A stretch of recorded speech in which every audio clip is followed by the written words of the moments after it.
We are live. We're testing this new thing. And hello. Today we are going to be talking about how to use ChatGPT to prompts to create video content for the new year. And as we are coming into this new year, the last year is ending. It's almost been an entire year. It's been about a year since ChatGPT has taken the world by storm. I know personally, I found out about it I found out about it within a month of it going live, and I waited about a month or two and then joined towards the end of December, which is like right now. It's kind of the anniversary for me. And since then, I have used ChatGPT for almost every day of my life for the last 12 months. And AI has been one of those things that the more I learned about it, the more I realized ChatGPT isn't the only way to use AI, but the more that I use ChatGPT, the more value that I'm getting. And I'm finding new use cases, new powerful ways to make life easier, faster, quicker, more fun, enjoyable, and they just keep getting better. So today what I'm going to be doing is I'm going to be sharing with you how can you, as a health coach, health creator, or content creator, health expert, to be able to take ChatGPT, this powerful tool, and map out the video content for the next year. Does that sound good? Well, what I'm going to do is I'm going to take you to my ChatGPT, and as you see this, this is kind of the process that I go through. There's 3 simple steps that you can follow that really makes this very possible. First of all, here as I am in ChatGPT, and you can see this on the screen, what I like to do, the first thing is to look at I don't really use too many copy paste prompts. My method is a little different than people, but I find it works very good for me, is if you hold Windows H, if you're on a PC, then this little thing pops up and it automatically starts recording your voice. As you can see, it's typing down below, which I absolutely love because for me, I'm not much of a typer or writer, I'm more of a speaker. So speaking is a lot easier to do. And if you're on the Mac, there's also an equivalent. I'm not sure what it is, but if you have basically dictation, Windows H pops this up. And what I like to do is I don't write prompts, I speak my prompts. And as I speak them, then it makes it so much easier. So a quick overview, what we're going to do is number 1, we're going to ask, we're going to define our target audience to ChatGPT. And I'm going to show you how to do that. And then second, we're going to identify the pain points of your target audience. And then third, we're going to find ways to overcome those objections or those problems. And those solutions are going to be some of the things that you will include in your content. So to define the target audience, this is what I'm going to do. Let's say, hypothetically, I am a type 2 diabetic coach. I'm not, but let's say I am for this illustration. Some of you may be helping people to reverse their diabetes, and you want to find people who can help in that regard. So this is what I'm going to do. I'm going to hit this record. I am a health coach for type 2 diabetes, and I help entrepreneurs to be able to take control of their blood sugars and be able to run their business and grow at the same time, to master their energy and to lose weight without giving up their favorite foods. And I want to create content for the new year. I would like to know, what are 10 major pain points that my target audience would face as someone with type 2 diabetes, as well as a business owner. What are some of the greatest difficulties that they would experience that would hinder them from investing in health coaching and investing in themselves for the new year to master their diabetes? To master their diabetes. Now, as you can see on this prompt, it did pretty good. First of all, I was talking to you and I had the word record and it still got it. What I'm going to do is, this is amazing, is if you're anything like me, I want things that are fun, fast, and easy. And I have found that ChatGPT does a fantastic job. You don't have to be very strong with fixing spelling, and it does grammar pretty well. The punctuation of the voice to text is not always the best sometimes. And you don't really have, and even if it misunderstood a word, it still gets like 90% of the context, and the prompts that it delivers without editing, vast majority of the times, is spot on. So honestly, I'm going to leave record in there. I'm going to leave everything else. And I'm going to see this prompt and be able to send it and then see what it gives. And notice I talked about who my target audience is. I talked about what I help them to do, what I teach. And then I looked at what my question is. I always like to end the prompts with a question, this being, what are 10 major pain points my target audience would face? And then I define that target audience again. And it just like, I like to think of the prompt as you have the ability, people get kind of like freaked out with, I'm going to hit enter. People get freaked out by not being like a prompt engineer, or that it's like, oh, I got to give the better quality prompt. And they get so caught up like they're talking to a robot. And as they're talking to this robot, then it's they like lock up. But if you were just going to talk to me, and it's like when I coach health entrepreneurs and I'm helping them to craft, offer, create content that converts, and I'm talking to them, they have no problems talking to me about what they do, why they're passionate about it, who they serve, and what kind of things that they're able to do. In conversation, it's fluid, it's fine, it's fun, fast, and easy. But something happens when we start talking to ChatGPT, we get all rigid, and we're like, oh no, I don't know what to say. It's like, yes, you do. You know what to say. And I find that sometimes it's kind of hard for typing. If you got to type it, it's like we got a different mindset. And you're thinking, now you're in like writer's mode, where you're like, okay, I got to get the punctuation and spelling. And you're worrying about all of these things that really don't really matter much for the prompt. When if you could just speak freely, what you would say if you were talking to me, if we're just having a normal conversation, it's called chat AI. So you can chat. If you and I were having a chat and you were just talking about content, we're going back and forth, we're having a brainstorm session, we're like brainstorm buddies, and we're like, hey, what if you did these? Yeah, I think they really struggle with this. How would you overcome that? And we're just going back and forth. You would have no problem talking to me, and you would know exactly what to say, what context and stories, and you'd be able to extract all this stuff. So what I find is a quick turnaround, and it's totally different than a lot of the AI gurus out there, is just like, stop worrying about copying and pasting the perfect prompt. And if you just like speak and express yourself, your desires, your want, your goal, the context, examples, and just like you were talking to me, instead of thinking like keywords, like you're typing into Google, like video content for health coaches. And it's like, that's not really the best prompt. But speaking it, you can ramble. You can ramble and say whatever you want and how you want it, how you speak, and it will understand, it'll take it, and it'll put stuff that is pretty good generally. So let's read what it gave. So we see, here's an example. It says, I'm gonna move that out of the way slightly. It says, when addressing the pain points of your target audience, entrepreneurs with type 2 diabetes who are seeking to balance their health and their business goals, it's important to consider the multifaceted challenges they face. Here are 10 major pain points. Number 1, time management problems. Balancing the demands of managing their diabetes with running a business can be overwhelming, leaving little time for self-care, exercise, and proper meal planning. Okay, cool. 2, energy fluctuations. Oh, I got that. Unmanaged blood sugar levels can lead to significant fluctuations in energy, affecting their ability to focus, make decisions, and be productive in their business. Now, is it important to be able to make decisions? Yes. In business, that's all about decisions. The decision makers are the impact makers and the money makers. So 3, a fear of health deterioration. Concerns about long-term complications of diabetes can create stress and reluctance to invest in anything perceived as not immediately beneficial to the health or business. And then complexity of disease management can be confusing with the responsibilities of entrepreneurship. Dietary restrictions and perceptions, a belief that they must give up their favorite foods to manage their diabetes effectively.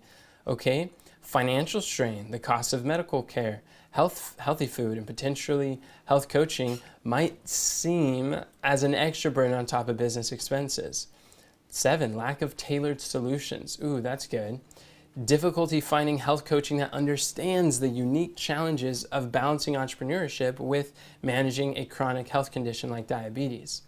8, skepticism about effectiveness, doubts about whether health coaching can actually make a difference. So what we're going to look at here is we're going to take one of these that sounds good. It's like, oh, that makes sense. And we're going to unpack possible solutions. And these solutions are going to be the content that we're going to do. And we're not going to type it. And what's really cool is there's a concept in when you're sending your prompts in ChatGPT is a lot of people, most people use ChatGPT entirely wrong. And what they do is they send that first prompt like I did, and whatever answer they got, they're like, oh, that's what I'm going to stick with, and that's it. And they're either satisfied or not, and they think it's like a toggle switch, when usually I find that the answers are probably like 7 out of 10 are pretty decent. 2 of them, there's like, I don't really care for too much, and 1, there's no way I'm going to use it, it's not applicable. But if you set the expectation right, where I'm like, okay, that's about, if I ask for 10, I'm probably going to get like 6 or 7, and then it's not the best as is. You still, like, ChatGPT isn't going to do things for you, but it will create video ideas with you. If you have this shift from having it do, like AI do everything for you, to doing it with you, and it's like a tool that's going to extend your abilities. Like if you got a hammer, the hammer is not going to bust in a nail for you, but it will with you. Because a hammer on a table is not, there's no nails that are going into a wall without your human effort, without your skill and your artfulness. So same thing with ChatGPT, it's a tool. And if you think about it that way, it really makes it easier. And then on top of that, it's not just one prompt. What most people are talking about is giving you the perfect prompt, but the real power of this tool is in what's called prompt stacking. And prompt stacking it's the follow-up prompt. It's a follow-up that is able to really unlock the power of the chat AI. If you treat it like a chat, you get so much more. So what we're going to do is we're going to pick out any one of these, and we're going to say we're going to address one of them. So let's look at energy fluctuations. There we go. So I'm going to hit record again on this little nifty Windows H, and it's going to start typing text to speech. And I'm just going to ask a question similar to, I'm very interested in solving problems for energy fluctuations. Number 2, can you give me some examples of what that could look like, as well as what are 3 possible ways to overcome this problem for my target audience? What solutions could I provide that would help them to no longer have this issue? And as I stop, I'm just calling out which one that I want. I'm asking it to elaborate. And I love asking Chat AI for examples of what it just talked about. And this is where the power is. So now it's going to prompt that and pull that up. And it says, number 1, it's like mid-morning slumps. After a high-carb breakfast, blood sugars might spike and then crash, leading to a significant drop in energy levels by mid-morning. So that's a big problem. So we can figure out how we can create content about sustained energy, how to maintain your energy throughout the day. Afternoon fatigue, a common time for energy to dip, especially if lunch was heavy or missed, leading to decreased productivity and concentration. Let's say this is my target audience, a lot of people with type 2 diabetes, a lot of people in general don't really make the connection between their procrastination, their distraction, that they're over there mindlessly scrolling through social media in the afternoons, relating to either skipping the meal or eating too heavy of a meal, or that their food is a big portion of why they're having a hard time taking action towards their business and doing those business related goals. Here it says irregular energy peaks and valleys, unpredictable energy spikes and crashes throughout the day, making it hard to maintain steady, focused work rhythm. And that rhythm is so powerful. In our company, we create a content rhythm that helps us to stick together, and creating this content calendar that you're doing right now with ChatGPT is helping to come up with videos is so powerful. So here are some possible ways to overcome the fluctuations. Number 1, balance nutritional interventions. Educate on low glycemic index food. Encourage eating foods that have a more gradual impact on blood sugar levels. So they break down the sugars over time. Provide meal plans or guidelines on how to incorporate these foods into a busy schedule can help stabilize energy. Snacking strategies, I don't know about that. I'm going to skip that one. But then number 2, personalize exercise regimen. Incorporate regular moderate exercise, and it talks about like high intensity interval training. I think that's really powerful, especially for entrepreneurs or busy people. That the HIIT training, this is something that could be videos that are shared, little quick hacks or tips that could make a difference, and we could ask it to unpack. Give me some examples of some HIIT videos or exercises that I could use for my target audience, and it'll give you a list of 3, and then your video could be 3 exercises to master your energy throughout the day, 3 exercises for busy entrepreneurs to maximize their energy or to master their energy. You could do things like that. Encourage movement breaks. This is powerful. This would be a good teaching point. Think of it like this, where the video is talking about this energy fluctuations and how the energy gets drained and it hasn't been consistent. So that's like the theme of the video, but you just look for some of these solutions, pick 3 that you like, and then you have that hook. I mean, you have the video topic and you got the 3 solutions. So one of them is encourage movement breaks. That's a powerful hack that people can do quickly, and they don't realize that by continuing working for long stretches without moving, then their energy will drain, their focus will wane, and they'll get distracted. And they don't realize why they're not working on their business, doing income producing activities, because they're over there scrolling through social media. It's because they haven't moved, because movement equals energy. And if you can show like a little tip like that, that becomes a teaching point. It's like movement breaks. You could do that, or you could change it. What I like to do is with ChatGPT is don't use it as is. You don't want to copy and paste the ChatGPT answers. What I like to do is copy, paste, modify. And that modification is everything. It's so important for you to put in your voice, your personal stories. Maybe you, like I have a story of how I learned the power of doing these movement breaks or energy breaks. I call them brain breaks because it's alliterated. And the first time I got signed up for this assessment, and it was for Brendon Burchard's high performance assessment, and they measured me on 6 high performance habits, and the lady was like, I think out of all of them, the one where you can get the greatest value is if you incorporated more brain breaks in your work. And I was like, what? And at first I thought, I'm like, out of everything you could have pointed out, that was it? And it didn't make sense. But when I did it, I had way more energy. I had more focus, and I was able to get more done. And I was shocked at how less I procrastinated, was able to take massive action towards my goals. I'm like, that is so simple. So why do I tell you this story? Because if I were a type 2 diabetes health coach and I'm going to create a video on it, I wouldn't expect ChatGPT to give me the story. But what I ask myself is, what was an example in my experience where I found the value of movement breaks? I asked the question, where did I learn about movement breaks? Or where did I first hear that? Or what did it cost me before I knew?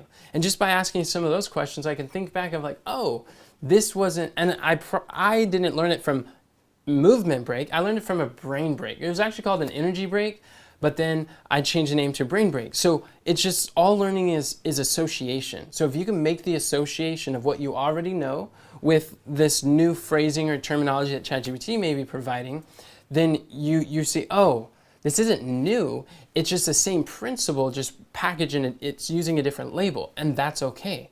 So as you make the association, you can modify, copy, paste, modify, and that modification is your personality, your story, your background, your goofy natural self, just whoever you truly are. Be you times 2, and that helps you to stand out, where you're not just like rigidly just doing the AI where it's like humanless or lifeless. You're actually having personality in this. Is this making sense? If this is making sense, put down modify in the chat if this is clear for you. So copy, paste, modify.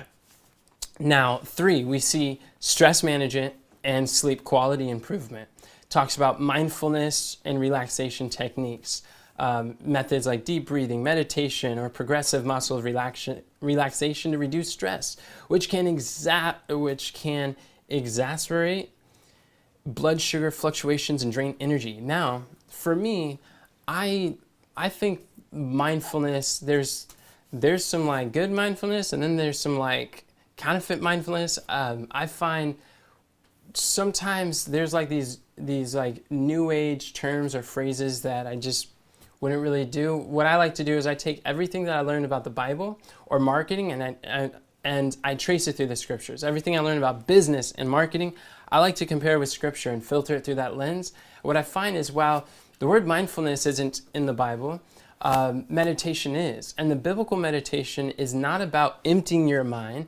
It's about filling your mind with scripture. It's connected with using your imagination to see these heavenly themes, and to keep your minds on things above, on biblical principles. So I like to, when I'm reading these, is remix the terminology. And although in my terminology, my voice, I wouldn't be saying, yeah, mindfulness is going to help you to improve your energy. That's not how I communicate. What I would say is like maybe prayer. Whenever I'd read mindfulness, I'd replace in my brain and my words with prayer is going to help you. Meditating on the scriptures, thinking about heavenly themes. This is going to be helping you. And you could focus on breathing. Breathing is great. It's one of the 8 laws of health that totally transformed my life. And by sharing it like that, this is a way that I could take the suggestion. I don't have to take it as is. I'm not chained to how it's worded. I could copy, paste, modify. And as you're listening here, some of you are like, I don't have a problem with mindfulness. Then that's fantastic. What I don't want you to do is miss the point. Is if there's ever a phrase or an ideal or a ideology that you don't fully agree with, that's okay. Just ask, what is my version of that phrase? And maybe if you disagree entirely, like for me personally, I disagree with the whole snacking strategies. I don't think the snacks are great to do, and that's going to be hard, where our bodies are designed to digest and have periods of rest in between our meals. And so as I have an unpopular opinion, or I have a different view on that, what I would do is I would share why snacking is not the best strategy. And I would position it's like a polarizing view, which is very effective when you have an opinion that goes against the grain of conventional wisdom in your area of expertise, like through type 2 diabetes. It's great to call out. I would label this as a myth or a misunderstanding or a false belief. And it's a common mistake that people make, is this constant snacking when they have type 2 diabetes. So what you could do is, if you take a strategy you don't really agree with, think, what is my version of that? Or why don't I agree with it? And that could be a piece of content, and show how the constant snacking is actually hindering your energy. Does that make sense? So what's really cool is, it doesn't matter what it spits out, you can always find some sort of relevant like teaching points that you're able to cover in your video outline. And it's amazing. So another one, it talks about, the last one is improve sleep hygiene, educate on the importance of quality sleep, and provide strategies for enhancing sleep. Establishing regular bedtime, creating comfortable sleep environment, limiting screen time before bed. Like that right there, those are three tips to get 3 tips for high energy rest as a diabetic. There you go. That's your hook. Three tips, or 3 biggest mistakes diabetics make that cost them their sleep. You could say something like that. 3 reasons why diabetics are constantly drained. And you could just associate it with sleep. And these 3 mistakes: not having a regular bedtime, not having a comfortable sleep environment, or maybe like an area where it's dark enough, and limiting screen time. You could talk about how the blue lights and the red lights, and the difference between the two, and how it messes up your melatonin production. It makes you feel drowsy and helps you to sleep. Whatever you want to do, you're the expert, and then you're able to elaborate as you copy, paste, modify. That's your elaboration of your expertise. And so here, what you have is an endless amount. This is just one. And what I would do is I'd go back up, and I look at another one that I really liked, and then like time management challenges. I'd be like, all right, give me, here, I'll do it real quick. That was great, thank you. Now I want you to give me examples of time management challenges that diabetics would face, leaving them overwhelmed, procrastinating, and give me 3 possible solutions to overcome each of these challenges that they would face. And there you go. You send the script and it is ready. Now, one last thing. I said I'll give you 3, but I'll give you a bonus for it. Is that okay? Put bonus in the chat if you're okay if I give you 1 more bonus. Is that all right? So what I would do at this point too is really powerful, is what you can ask is you can ask for headlines. You could use ChatGPT to come up with headlines. And what I would do is I would just describe the platform you're speaking to, where it's going to be, who's seeing it, and just give it some parameters for your headlines. And as that is loading, I'm going to load this next one. So what I'll do is I'll say, I loved the suggestions you gave about energy fluctuations. What I would like you to do is write me a list of 15 compelling headlines, video titles that I can do. My videos are going to be published on YouTube. I want you to do clickbait style video titles that are between 55 to 60 characters long and make them elicit an emotional response. And there we go. And the reason why I put this in my prompt is because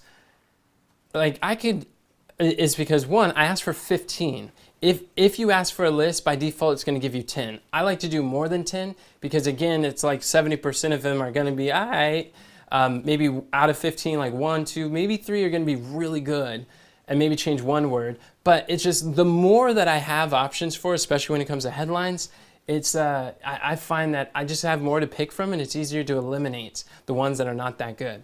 And then I said where the video is going to be published, because where you publish on YouTube is slightly different for titles on how you publish on Instagram.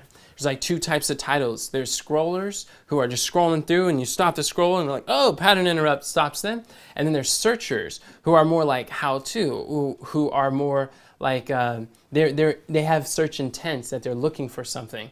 And those are the platforms. So I just say what platform it's being published for. You could say optimized for YouTube. And then I said, this is so powerful, is a clickbait style video titles. If you say clickbait style, then it creates curiosity. It's more of a hook of their attention. It captures more of the essence of the purpose of a title. If you just say, give me 20 video title ideas, that's not as powerful. So by saying like clickbait style, you get more out of the prompt. And then I gave 55 to 60 characters long. That's generally pretty good for a YouTube video. According to Daryl Eves, who's one of the top YouTube experts, he was saying that you want something within that range. I don't fully understand all his logic, but I'm just like, hey, mentor says do it, coach calls a play, let's go.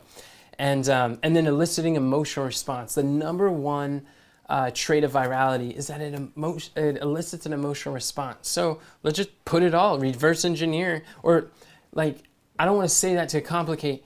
It's you having a conversation with a chat. And as you just express, you can ramble about what are the things that you learned even in this video, or about video titles, what are the things that you remember or don't, and you just say it and stumble all you want, hit enter, and it'll still understand what you're saying. Is that amazing or what? Like, put amazing in the chat if you find this amazing, if it's simple. So you hit enter, or enter didn't work, so I'm gonna click send message. And then we're gonna listen to some of these titles. And then that's it. Like, you've got yourself the video titles, you've got the 3 teaching points, and you've got all the good fixings for an awesome video. And here it says, diabetes burnout, revive your workday, stop afternoon slumps, 5 diabetic hacks. That is an awesome title. Oh, and it's 47. That's funny. It tells me the characters. Sometimes these characters are actually wrong. So I would just fact check them if that matters to you. But stop afternoon slumps. 5 diabetic hacks. I love it. I'd probably say 3 diabetic hacks. Or unlock energy, diabetic entrepreneur's guide. So I'd probably say the diabetic's entrepreneur guide to unlocking energy, something like that. And then secrets to steady energy for CEOs. That's pretty cool. Probably say 3 secrets to steady energies for SEOs, because when you put a number in there, it increases a curiosity. People just love to know what's the next number. So you notice how I'm not just copying and pasting, but I'm copy, paste, modify. Instead of secrets, I just say 3 secrets. And then that sounds stressful. End energy crashes, 5 a.m. rituals for diabetics. It's gonna make sense for some. If you got 5 a.m. rituals, go for it. Erase fatigue, diabetics power foods. Ooh, you might say like erase. You might say in fatigue, 3 diabetics power foods, and you'll find that you got some power foods or high energy foods that are going to help. That's not just like cake or sugar, but you're showing, or maybe the power food would be the low glycemic, that it breaks down the sugars over time and it releases energy slowly. So these are the types of, even these titles give you some good ideas, and you might find that what's really cool is, because it's in the same chat and it's a conversation, just like you and I were chatting, we'd be talking about the same context. We could reference back anything that was said. Even now I can go back to the first response, ask it to elaborate, and it would. But because it's all on a similar topic, I've got on here like 10 plus different video ideas that I can do just with this video that I've done with you. And as you continue the conversation, you can plan out your entire video strategy for the next year. You can have a content calendar that's able to overcome objections, solve problems in the marketplace based on their pain points, and you're able to build that relationship, tell your stories, showcase your expertise, and make a difference in the lives of people while attracting high-paying clients who are interested in working with you. Does that sound good? This video we're looking at has been how to use these ChatGPT prompts to create your video content for the next year. Let me know in the comments, what question do you have for AI? I'm using AI in growing your health education business. I plan on revealing more use cases. As I mentioned, I've used AI, if not every day for the last 12 months, and I've been learning things constantly, and I love it. And I haven't really talked so much about it, but I'm totally down to share, as more people have been asking me how to use AI, and their minds are blown away at what's possible. I'm like, wow, this is kind of simple. This is fun. I could do that. And if you're interested in knowing some mind-blowing tools, tips, ways to save time, make more money, and to be more productive in your business as an entrepreneur who's serving people in the health niche, then I am definitely willing to create some future content here. Just let me know in the comments what type of videos that you would like to see, and I look forward to hearing from you. But until next time, remember, God doesn't call a qualified, He qualifies a called. Have a great day. God bless.